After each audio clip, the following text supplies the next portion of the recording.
Kitchen में चाय की पैरेटी बनाते हुए मैंने महसूस किया कि कोई दरवाजे पर खड़ा है। मुड़कर देखा तो बहनोई थे, हाथ में खाली प्लेट, मुस्कुराहट चेहरे पर।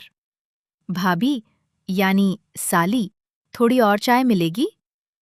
मैंने कप भरा। उनके हाथ से मेरा हाथ छू गया। मैंने हाथ नहीं हटाया। घर में खामोशी थी। बहन अपनी अम्मी के पास गई हुई थी। उनका नाम फरहान था, मेरी बहन के शौहर। शादी को 2 साल हो चुके थे। मैं अक्सर उनके घर आती रहती थी। पहले सिर्फ आम बातें होती, आज घर खाली था। फरहान ने कप मेज पर रखा और मेरे करीब आकर खड़े हो गए। तुम रोज इतनी मसरूफ रहती हो। मैंने कुछ नहीं कहा। उन्होंने मेरा हाथ पकड़ लिया जो चम्मच पकड़े हुए था। मैंने नहीं छुड़ाया। वो मेरे बिल्कुल करीब आ गए। किचन की हल्की रोशनी में उन्होंने मेरे बालों को छुआ और मेरे माथे पर होंठ रख दिए, हल्के से। मैंने आंखें बंद कर ली। चाय की खुशबू और उनकी सांस एक साथ महसूस हुई। इस किचन की खामोशी में हमने एक दूसरे को महसूस किया।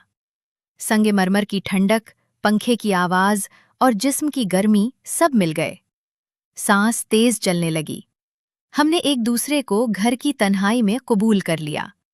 बाहर कोई नहीं था, अंदर सिर्फ हमारी सांसों का मीलाद था। कपड़े अधूरे रह गए, वक्त का पता नहीं चला। जब अलग हुए तो फरहान ने मेरा हाथ दबाया और कप उठा लिया। चाय ठंडी हो गई। मैंने कपड़े दुरुस्त किए। वो बैठक में चले गए। मैंने चाय दोबारा गरम की और मामूल का चेहरा बना लिया। अगले दिन फिर मौका मिला। बहन देर से आई। हमने किचन में फिर करीब आकर एक दूसरे को महसूस किया। शिद्दत बढ़ गई, सांस भारी हो गई। कई दिन ऐसे गुजरे, कभी चाय के बहाने, कभी सामान लाने के। हर बार घर खाली होने पर मुलाकात, कभी सिर्फ लम्स, कभी बोसा, कभी मुकम्मल तौर पर एक दूसरे के करीब हो जाना। मैं जानती थी ये बहनोई हैं, मेरी बहन के शौहर। मगर किचन की खामोशी ने सब छुपा लिया। एक दिन फरहान ने बताया कि उन्हें दूसरे शहर ट्रांसफर हो गया है, बहन को लेकर जा रहे हैं। मैंने सिर्फ चाय के कप में देखा। आखिरी दिन घर खाली था। हमने किचन में आखिरी बार एक दूसरे को महसूस किया। शिद्दत ज्यादा थी। जब अलग हुए तो उन्होंने मेरा हाथ मजबूती से पकड़ा और सर हिलाया। ख्याल रखना। मैंने जवाब नहीं दिया, बस कप धोते रही। अगली सुबह वो दोनों चले गए।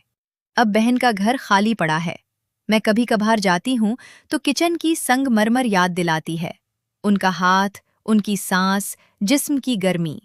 मैंने कभी किसी से नहीं कहा। चाय के कप ने जो देखा वो कप में ही रह गया। न पानी ने धोया, न किसी ने नोटा। बहनोई के साथ वो खामोश घड़ियां अब सिर्फ मेरी चाय की आदत का हिस्सा हैं। मैं रोजाना कप भरती हूँ, चम्मच चलाती हूँ, और वो लम्हे आहिस्ता आहिस्ता चाय की तरह ठंडे पड़ते जाते हैं। कभी कभार कप हाथ में कांप उठता है, फिर संभल जाता है। यही अब बाकी रह गया है।